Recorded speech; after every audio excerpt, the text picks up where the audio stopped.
Shalom pemirsa, selamat pagi. Seperti biasa, sebelum melakukan aktivitas kita hari ini, kita akan mendengarkan renungan pagi dari Ibu Sitanggang. Sebelum mendengarkan renungan pagi kita pada pagi hari ini, kita sama-sama berdoa. Bapa yang baik, terima kasih buat berkat yang boleh kami rasakan sepanjang malam istirahat kami. Hingga pada pagi hari ini Tuhan, kami boleh tetap dalam keadaan sehat.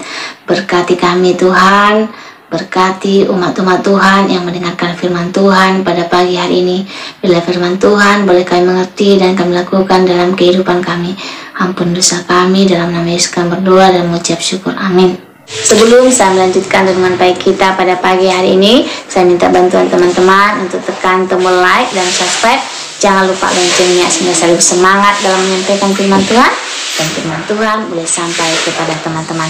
Terima kasih, Tuhan memberkati. Judul renungan pagi kita pada pagi hari ini, kisah si anak yang memotong kayu. Ayat intinya saya ambil dari Filipi 2 ayat 27.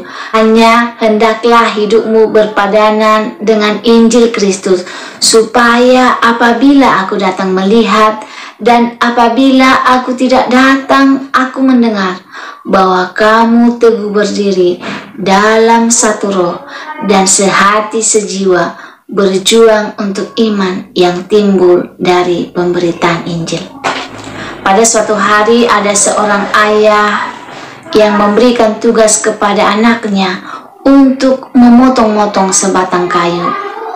Untuk menolong anaknya itu, sang ayah memberikan contoh sepotong kayu dan menyuruhnya mengikuti potongan kayu tersebut. Anak itu pun memotongi kayu pertama dengan memakai contoh yang diberikan oleh ayahnya tersebut.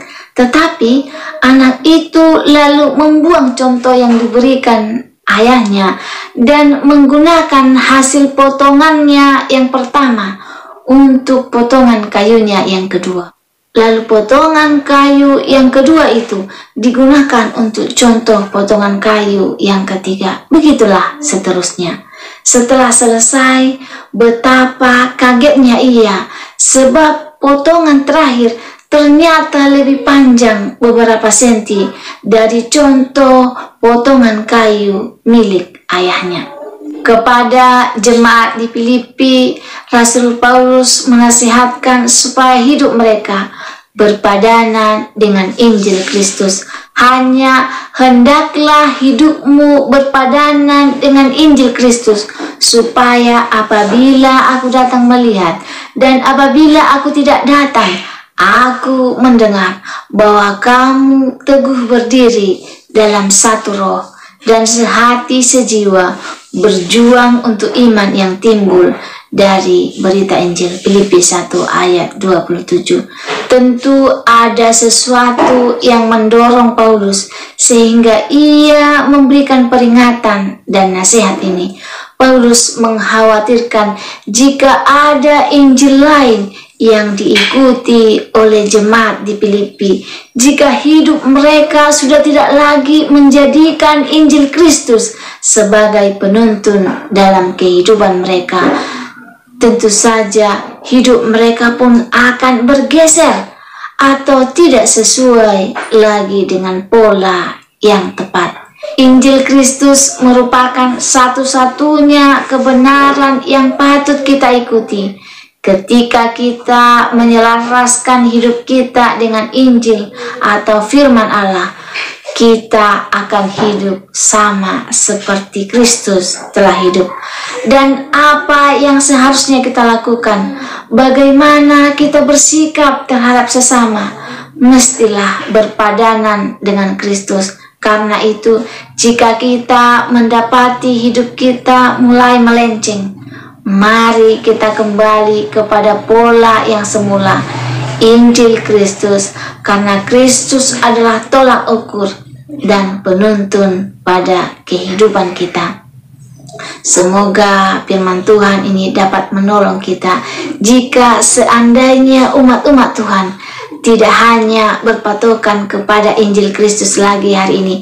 Mungkin ada teori-teori lain. Mari kita kembali kepada Injil Kristus sehingga kita hanya dengan setia kepada Injil Kristus, maka kita akan dibenarkan. Jika teman-teman merasa terberkati dengan firman Tuhan ini, teman-teman boleh share di sosial media kamu, sehingga banyak umat-umat Tuhan yang merasa terberkati dan hidup kita hanya berpedoman kepada Injil Tuhan. Sebelum mengakhiri firman Tuhan pada pagi hari ini, kita sama-sama berdoa.